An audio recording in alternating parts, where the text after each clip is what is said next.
champion of the world, Saul Canelo Alvarez. Introducing Terence. There's a reason why Canelo is the #1 pound-for-pound fighter in the world. Fight fans, welcome back.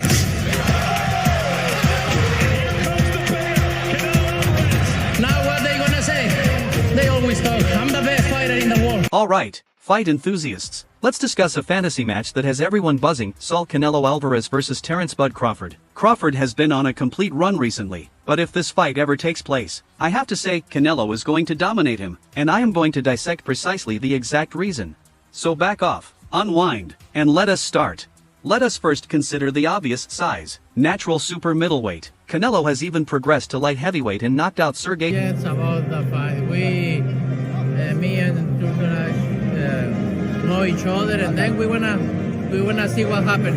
And when do you want to get out next? I know you're here in London tonight. When are you going to be in a camp? Huh? When are you going to be in a camp? I know you're In here. camp? Training camp? In March. Kovalev. Crawford began his career at lightweight meantime. That's a 35-pound gap between where they both began, even though Crawford stepped up to welterweight and dominated. Facing a man like Canelo is an entirely other beast. This man has been fighting monsters like Gennady Golovkin, Callum Smith, and Dmitry Bivol. Size relates more to durability, strength, and the capacity to bear trauma than it does to weight. Crawford could be terrific, but can he handle the sort of power Canelo brings? That's the true question. Look, Terence Crawford is clearly among the top pound-for-pound fighters available worldwide. Okay, so At the beginning of the middle of the February or March, yeah. But let's be real, his resume is nothing like Canelo's. Crawford's greatest victory came against Errol Spence Jr., and although it was remarkable, Spence appeared weight-drained and lethargic. Canelo, on the other hand, has been in conflicts against the likes of Floyd Mayweather, Miguel Cotto, GGG, twice, Danny Jacobs, and Sergey Kovalev.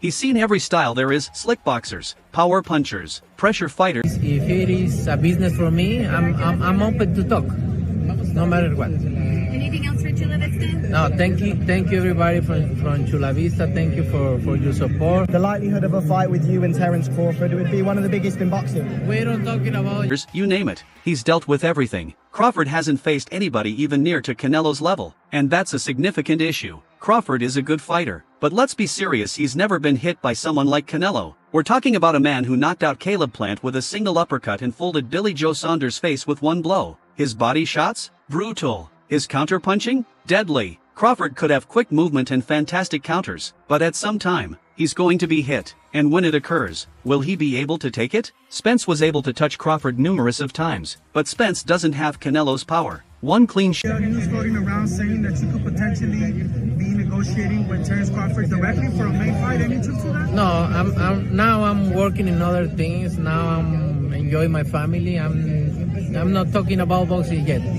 So maybe in January. Shot from Canelo, and Crawford may not get back up. Now, don't get me wrong, Crawford is an outstanding defensive fighter, but he's not unhittable. In fact, he gets touched up in practically every bout. Against Kavaliauskas, he was rocked. Against Sean Porter, he took several huge punches. Even against Spence, he was struck with several good punches early on. The difference? Those guys don't hit like Canelo. If Canelo lands even half the shots that those men did, Crawford is going to be in big danger. Canelo possesses top head. We wanna start doing that. Where do things stand with Turkey?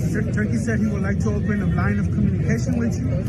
No middlemen, just you and him. I never say no to business. So if he's Movement, footwork, and counterpunching, he's not going to fall for Crawford's switch-hitting trickery. If Crawford attempts to go southpaw, Canelo will adapt. If he remains orthodox, Canelo will stroll him down. There's really no simple way out. One of Crawford's strongest assets is his ability to adjust postures. But here's the thing, Canelo has fought and defeated some of the finest southpaws in the world. Remember Billy Joe Saunders? He was smooth, had terrific mobility, and spoke a lot of trash before the fight. But after Canelo figured him out, He snapped his orbital bone and drove him into retirement. Canelo understands how to shut off the ring, break down mobile competitors, and impose his will. Crawford won't simply be able to dance about and select his shots as he did against Spence. Canelo will be in his face all night, driving him into exchanges he doesn't want to be in. If this bout occurs, it's most likely going to be at 168 pounds. That means Crawford would be going up 2 entire weight classes. And traditionally, when boxers go up too rapidly, they suffer. First things first, size. Boxing has weight classifications for a purpose, and Canelo Alvarez has been conquering the larger categories for years. He's fought at 175 pounds. He's the undisputed king at 168, and he's been bullying men much larger than Crawford. Now, Crawford? He's a beast, no question about it. But let's keep it real, he began his career at lightweight. That's 135 pounds. He stepped up to 147 and became unchallenged at welterweight, which is legendary. But facing Canelo? That's a totally other beast. Canelo is naturally larger, stronger, and accustomed to facing world-class opponents at greater weights. Crawford would be walking into a hazardous region, and the disparity in power, stature, and durability would be massive. Look at Mikey Garcia when he stepped up to face Errol Spence, he was utterly outclassed. Look at Kell Brook when he stepped up to face GGG, he was demolished. Even Roy Jones Jr., one of the best ever, suffered when he went up and then came back down. The human body can only take so much. Crawford could be unusual, but physics still matter. If he puts on too much muscle, he'll lose his speed. If he remains too light, he won't have the strength to damage Canelo. Either way, he's at a disadvantage. Let's be serious, Canelo has one of the finest chins in boxing history. The dude has absorbed bombs from some of the toughest hitters in the sport and never been dropped. GGG nailed his greatest shots, Canelo ate them. Kovalev landed clean, Canelo stepped through them. Look, Crawford is a top boxer, nobody is doubting that. He has tremendous talents, smooth mobility, and knockout power. But let's not forget, Canelo has been fighting the very best for almost a decade. He's been in there with giants like Floyd Mayweather, Gennady Golovkin, Miguel Cotto, Sergey Kovalev, and Caleb Plant. Crawford's resume? While remarkable, he hasn't encountered the same level of competition. The finest name on his record is Errol Spence Jr., and sure, he crushed Spence, but let's be real, Spence looked tired, and there were worries about his fitness heading into that battle. Canelo, on the other side, is always at his best. He's fought power punchers, slick boxers, and pressure fighters, and he's defeated them all. Crawford, on the other hand, has never fought anybody with Canelo's endurance. If he can't damage Canelo, how is he meant to win?